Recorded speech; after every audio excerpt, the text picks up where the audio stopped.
Самото одење на плажа е ризик, а не придржувањето до утврдените препораки го зголемува тој ризик. Експертите објаснуваат дека мерките за заштита мора да се почитуваат, особено сега за време на летните горештини, кога граѓаните бараат разладување на плажите низ туристичките места во земјава.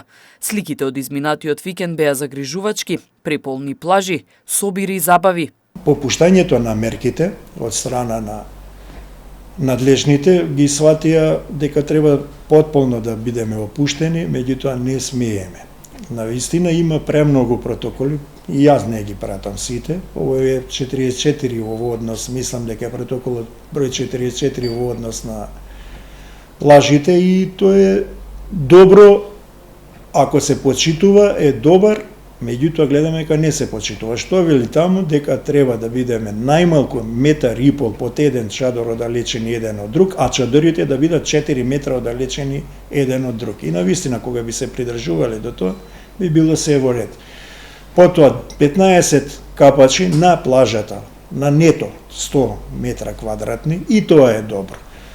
Носење на маска, обавезно, нормално во вода не, туку на плажата и кога ќе излеземе од вода, и во вода исто придржување, ригорозно придржување 1,5 метар најмалку оддалечени од другиот капач. Доктор Радко Давидовски од Центарот за јавно здравје Тетово вели дека најризични места на плажите се гардероберите и тоалетите, каде што постојано треба да се врши дезинфекција после секоја употреба.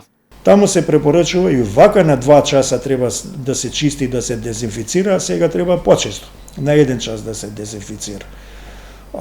Исто гардеробите, дезинфицирање после секој употреба на секој на гардеробата треба да се дезинфицира.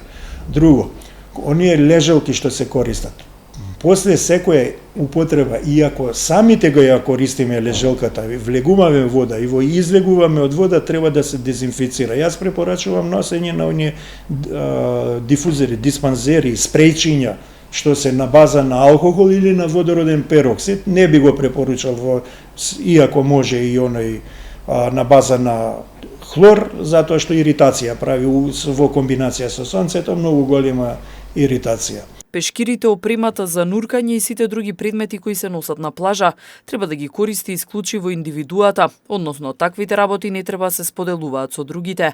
За сега нема доказ дека водата е преносител на вирусот, но капачите сепак треба да ја одржуваат потребната дистанца и во вода. Експертите уште еднаш потсетуваат дека доколку се почитуваат мерките, ризикот од ширење на вирусот ќе биде минимален.